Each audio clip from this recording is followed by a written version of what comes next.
Well, happy day, everybody. It's the Sovereign CEO podcast. Woo! I'm Caleb Jones, and this is Sovereign CEO. I help people just like you how to set up location-independent businesses, move to a less bad country, or at least set up an international backup plan and do all these things for very little money because they actually don't cost that much money. I'm going to respond to an excuse/objection that I have heard from many people all over the internet when I talk about moving out of your collapsing Western country. This is specifically aimed at people in the United States, Canada, Australia, New Zealand, and Europe, particularly Western Europe, although lots of Eastern European countries are starting to have lots of problems now. Thanks, Putin. And so if you live in any of these countries or regions, and you have ever thought this thought I'm about to state, this podcast is directed at you. And that is the statement, well, yeah, my country is getting worse, and it's pretty bad, but it's not bad enough yet. So I'm going to stay here until it gets really bad, then I will maybe look at leaving. Now, my assumption is when I hear this is something coming out of laziness and not any objective or rational analysis. But I'm sure some people have given this excuse who actually are not lazy and actually do mean it. But what I'm about to say is directed at both of these people. Let me give you several examples, okay? Let's say that you own a house, okay? And you own it free and clear, so there's no bank loan on it. And so you choose to not get fire insurance on that house, okay? And you say, all right, I'm not going to buy fire insurance because right now the house isn't on fire. So why would I bother buying fire insurance? It's not on fire. Now, when it gets lit on fire and it's burning down, then I will think about maybe going out and getting fire insurance. Then that makes sense. Does that make any sense to you? Because that's the same logic you're using when you say, well, I know my country's on the downward slide. And it's not bad enough yet. When it gets really bad, then I'll leave. Here's another example. Let's say you go into your doctor, you've got a pain somewhere, and the doctor does a bunch of analysis, and he comes back and says, hey, I've got bad news for you. You've got cancer. Okay, you've got cancer. So what you need to do is you need to start coming in here once a week. We have to do chemo. We have to do this. We have to that. You have to start taking these pills and this drugs. And you have to start exercising more and start sleeping more and take these vitamins and supplements. And let's say you said to that doctor, you know what? I have this little pain in my stomach, but I'm fine. It's not bad enough yet. I'm just going to keep living the way I've been living. But when it gets really bad and I'm stumbling over and I'm dying, then yeah, doc, I'll come in and I'll do your chemo and all your drugs and all that bullshit. Then fine, I'll do that. Matter of fact, there have been real life people who have done things like this, Steve Jobs, who actually ended up dying. Again, if that sounds insane or stupid to you, it's just as insane and stupid if you give me the excuse of, yes, the United States is getting worse. Yes, the UK is getting worse. Yes, Canada is getting worse, but it's still okay. I've done this before. I've talked about this on prior podcasts where what most people do is they look out their window, what most Westerners do, I should say. They look out their window and they don't see any tanks. They don't see any homeless people. They don't see people dying in the street. They don't see piles of garbage. Now, people in LA see these kinds of things, but maybe you don't in your city, like you guys in Florida would think Florida's perfect. It will be perfect forever. Okay, fine. And you say, well, it's fine. I mean, it's fine. I mean, yeah, Biden's president. That sucks, but it's fine. It's not that bad yet. I can always leave later. Now, let me qualify this statement. If you think that your collapsing Western country isn't collapsing, if you think United States, Canada, Western Europe is just doing fine and they're doing great and guys like me are completely full of shit and we don't know what we're talking about and America will prosper and Canada will prosper and, you know, you guys who love Peter Zeihan, guys like that, is say, oh no, it'll be great. Matter of fact, Peter Zeihan, who is a guy who people have asked me about, what do you think about Peter Zeihan? He thinks America is going to boom. Peter Zeihan just came out with a book that said that in terms of Western civilization, the year 2019 was the best year you will ever experience economically. It's all downhill from here. The guy who said that America is going to do great and France is going to become some kind of superpower and So there you go. Even guys who historically have said, oh, America will be fine, are now saying, maybe not. But let's say you think all this analysis is wrong and you think America, Canada, Western Europe, what have you, is going to be just fine. That's different. If you really believe that, you want to stay in that collapsing country, that country that'll do perfectly, great, stay there. I'm not trying to convince you. Have fun, go with God, live your life. Wouldn't want to be ya, but okay, fine. I'm talking about you guys who admit, because that's part of the excuse. Yes, I know America's getting worse and worse. Yes, I know Canada, UK, Germany, Australia, insert your collapsing Western nation here. I know these places are getting much worse. Yes, you're right about that, Caleb, but not getting worse enough yet. So I'll wait. So problem number one is, as I just demonstrated, that logic is completely faulty. You're basically insane. Why are you going to wait to your horrible, horrible pain to then make a change? It's kind of like, and this is going to sound kind of humorous, but this is exactly how I look at it. I've joked around this with my wife. You don't wait until you're out of toilet paper to go to the store to buy new toilet paper, right? You don't take a shit and then reach over and say, oh yeah, that's right, I'm completely out of toilet paper, I'll go buy some now.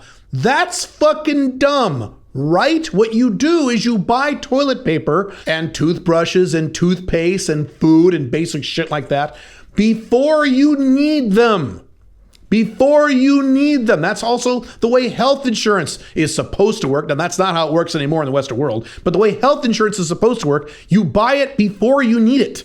Same with car insurance and any other form of insurance. You don't buy it when you need it, because when you need it, it's too late. There are many of you living in Western countries who are going to wait around for things to get worse, and then by the time you want to leave that country, you either won't be able to leave because you won't be allowed to leave, or logistically it will be too difficult for you to leave. My favorite example right now, Ukraine. There are millions of people in Ukraine who could have left Ukraine in 2019 with no problem whatsoever, right? Right. But what did they do? They waited until just a few months ago. And as I talked about in videos a few months ago, when Russia invaded, entire cities were snagged with cars. No one could go anywhere. There was rioting. There were all kinds of problems, and people couldn't leave. They couldn't leave because they waited too long, and or they didn't set up at least a backup plan, a plan B. Now, am I saying if you live in the United States, you'll have the same problem where some foreign power will invade the United States and there'll be a big war, you won't be able to leave? Probably not that exact scenario, but there are numerous other scenarios in terms of Western collapse where you will have logistical problems leaving, or worse, legal problems leaving. You won't be able to leave, or you won't be able to go to where you want to go, which is almost just as bad. I did an entire video at my YouTube channel on the 6 possible scenarios that will occur in the Western world as the Western collapse continues. And in all 6 of these scenarios, mobility will be difficult and limited in terms of international mobility. In some cases, just getting out of your city is going to be a problem. Waiting until these horrible things happen, if you admit things are getting worse and worse all the time, is beyond stupid. It doesn't make any sense, and either you are deluding yourself for some reason, some emotional reason, or you're just being lazy. And as I said at the beginning of this podcast, those are the 2 categories of people I think are making this excuse. Guys who are just self-delusional and say, I just want to think about it right now, right? Or guys who are just flat out fucking lazy. They don't want to address this part of their life. They're too busy playing video games or working at their horrible corporate job they hate, or getting yelled at by their girlfriends or wives, or whatever the fuck it is. And they don't want to take the time and effort to actually build a backup plan or move out of the country. So now let me address that. I'm not saying you have to move out of the United States, Europe, Canada right this second. Now, I did. I have been out of the United States now for a year and a half. It's awesome. I can't believe how happy this makes me. I got at least 1 or 2 videos coming up where I'm going to discuss all the benefits of my life since leaving the collapsing United States. But if you don't want to move right this second, okay, fine, you don't. But at a bare minimum, you should set up an international backup plan. That's what I say all the damn time. You should be able to, as I've said many times also, be on the ground in some backup location in the world outside of the Western world within 72 hours.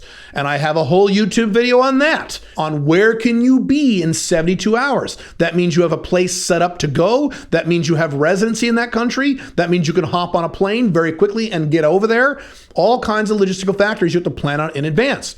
At a bare minimum, you should have that. Now, if you have a very fleshed out backup plan, an international plan B, all set up in your life, and then you want to choose to continue to live in the United States or Canada or Europe, wherever the hell, and wait till it gets worse, that's a little better. Still not my style, but that will at least somewhat work because at least you have somewhere to go. And if you have somewhere to go, it is more likely you will leave before things get much worse because it won't be a lot of trouble at that point. You'll just be able to throw on a backpack and get on a plane and boom, you're in your new home. Much simpler. Which brings me to the next problem with this stupid excuse. If you say, I'll wait till it gets worse before I move out of the country, what is your exact plan for doing this?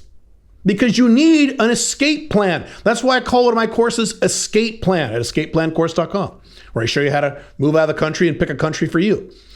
The reason I call it an escape plan is because that's literally what it's going to be if and when your country gets worse. And by you making the statement, I'll deal with this when it gets worse, that means you're not even going to come up with a plan until it gets worse. You need an escape plan if you're going to do this. If this is your plan to stay in the collapsing United States or cuckoo Canada or suicidal Europe or authoritarian Australia, if you want to stay in these places, you at least need to have some kind of very well thought out plan to get the hell out of there when things get bad, when things get complicated, when things get scary. And by you saying, I'll worry about this later when it gets worse, that means you're not even going to come up with a plan. Beyond stupid. Every commercial building has a fire escape plan. They have a plan in advance for if there's a problem. But you don't even want to make a plan because either you're delusional about your country or you're fucking lazy. Now, let me address a possible response to that. Well, what if I take all the time and effort to come up with an international plan B and I never need it and I never use it? Well, that's the way it goes. Then you have a fun place to visit. You can at least use it as a vacation spot, right? That's not how you should look at these things. When I put on my seatbelt in my car, as I talk about many times in my Alpha Male 2.0 content, I am not planning on getting into a car accident. I put the seatbelt on in case I get in a car accident, which is beyond the 2% rule. Over the course of my lifetime, there is a higher than 2% chance that you will be involved in some kind of auto accident. Right? Right. So I put on a seatbelt every time I get into a car. That doesn't necessarily mean I'm planning on using it. And when I get to my destination and I take my seatbelt off, I don't go, man, I wore that seatbelt for 20 minutes for no fucking reason. That's bullshit. What a stupid attitude to have. That is the exact wrong way of looking at this. You have it in case you need it. And just by having it, your emotions will relax. I promise you, I've worked with many guys, and I know many guys who still live in collapsing Western countries, but they have a fully fleshed out international backup plan. In South America, Southeast Asia, all over the world. Depends on the guy, depends on what his interests are, depends on many factors. But they have that. I'm telling you, these guys are much more relaxed about all the horrible political shit going on in their countries, all the violence going on in their countries, all the problems their country's having, while everyone else is screaming and ranting and bitching and moaning. You got all the Europeans freaked out about the Russia-Ukraine thing, all the Americans freaked out about abortion and other stupid bullshit.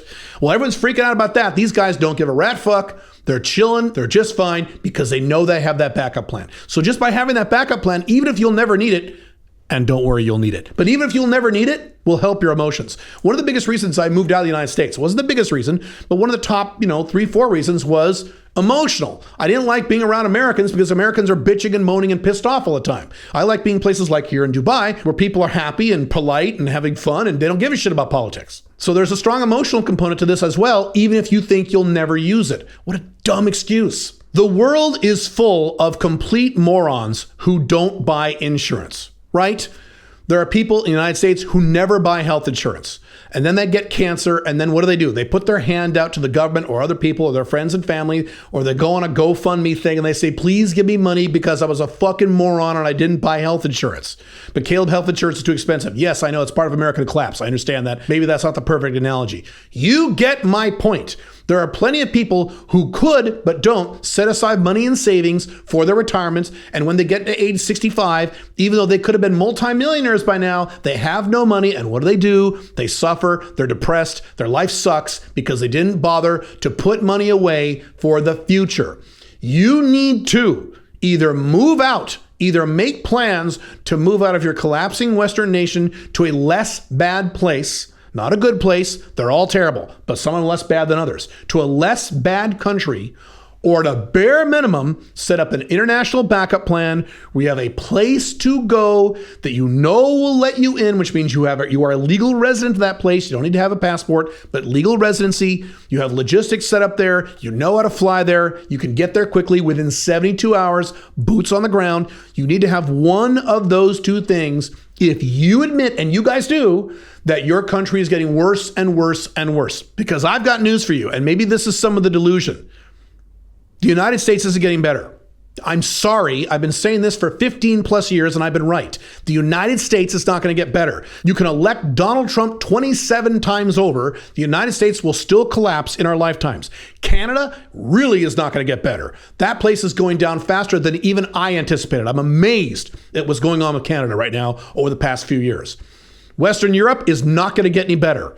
There are little pockets that might do okay, but on the overall, Western Europe is not going to do any better. Eastern Europe, for the most part, with some exceptions, is not going to do any better. Australia and New Zealand likely are not going to do any better. These places are not getting better, and they're not going to get any better in your lifetime. They will get worse and worse and worse and worse. And don't think for a minute that you're just going to roll the dice and hopefully everything will just magically turn out and these countries will just magically turn around on their own, or the voters will suddenly turn on their brains and stop being insane, or the politicians will suddenly stop being jerks and do all the right, correct things. No, none of these things are going to happen. These are things in your fantasy, not in the real world. There are many countries in the world that are growing and doing better every year. I live in one of them, the United Arab Emirates. But this does not apply to Western countries. So if you have any hopes about, well, geez, maybe if I just sit here, things will just magically get better. That is equivalent to saying to me, I don't need to save money for retirement, Caleb, when I'm an old man, because I'll just buy some lottery tickets and maybe I'll win the lottery. No. I'm sorry, you've got to get rational, you've got to get objective, you've got to stop fantasizing about political answers because there aren't any for the Western world anymore, and you have to either move out or set up an international backup plan and stop giving yourself these bullshit excuses. The concept of I'll wait till it gets worse and then I'll move out is one of the dumbest things I hear in the international five flag space. I can't believe that normal everyday human beings actually say something that sounds that dumb. Please don't be in that category. Please take this seriously. You only get one life. I don't know about you, but I don't believe in reincarnation. You only get to do this once. You might as well do it right. That's all I got to say about this. I mean, I have more to say about this, but I think you're good to go for the moment. I will see you in the next podcast. Have fun. Bye.